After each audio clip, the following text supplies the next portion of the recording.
All right, we got a Beaver blanket I've been working on for a while, and we finally got it sewed together, and I'm going to flip it inside out. We're going to take a look at it. So let's take a look here.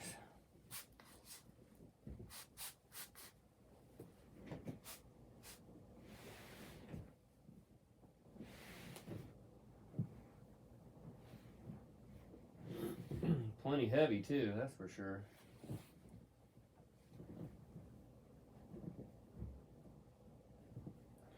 Corner. When you got corners on these blankets, especially if they're leather, you don't want to push them all the way out to the very, very tip, or at least I don't like to. I like to keep them tucked in just a little bit in them areas. It's kind of, I think, softens the blanket a little bit in the corners, but it's totally up to whoever is doing it.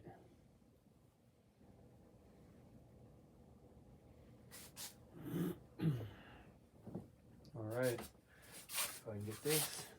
So this hasn't just, I'm still gonna have to finish closing the bottom and then brushing this all out and everything as well. But we're getting really, really close to getting it done for this winter for this particular customer. So let me just kind of straighten this up a little bit. Here we go. Okay. Going over there. Okay, and then we got our fabric. It's going to hang off this bottom here. And then that way, let me see if I have my fabric in the bottom here. So this fabric in the bottom here, I left it a couple inches long here because when I go back and sew it in, I'm going to be able to fold it in like this. So that way when it folds in, it looks like it's one piece like that by hand. So I'll finish it off by hand along the bottom. But it'll look like it's all one piece because it's folded in instead of, if I put it together like this, you probably can't see it good with the camera, but you're going to see this little tatter on the edge. So if you leave it just a little bit long, and you'll be able to fold it in like that, so when you bring it up to the lip, you got a lot more of a finished edge when you bring it in there like that. So you'll be able to have a little bit more to sew through as well for your needle to grab a hold of. So that's kind of a little bit of that. Let me just race you guys up here. Okay.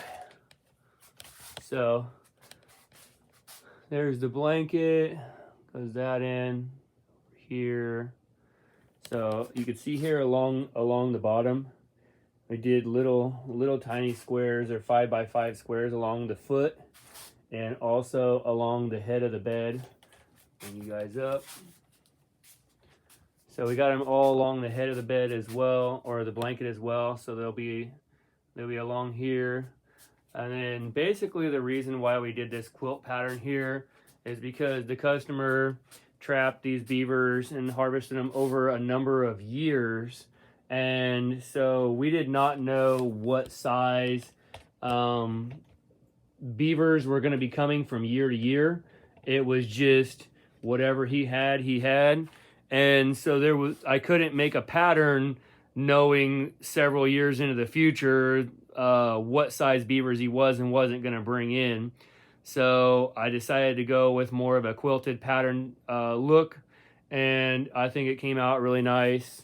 I said it's not super traditional. Most of the time it's mostly like squares like this would be, and you'd stack them all down one side and out the other. But I said because we don't know what size beavers we're going to have, we can't make a pattern until we know, because we can only make the pattern as big as the smallest beaver, because you know that's just how it goes. You can only make it as big as the smallest animal you have. Anyway, that's a little bit of that. Let me see if I can measure it real quick. Where'd my measuring tape go? Oh, I haven't even measured it yet. Let me get a measuring stick here. I don't see my tape.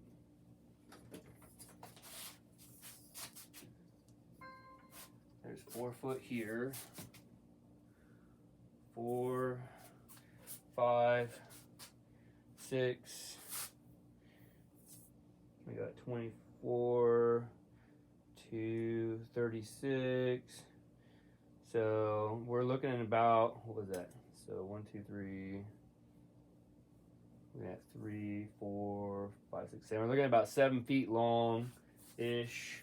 Sorry, my math ain't that great today. And we're right at about 47 3/4, 48 inches wide. So we're right about 4 foot wide, 7 foot long on this particular blanket here. So, but anyway, like I said, this would be really, really nice to put on the back of the couch to throw on you when it gets a little chilly out and stuff. It would probably smoke you right out of there.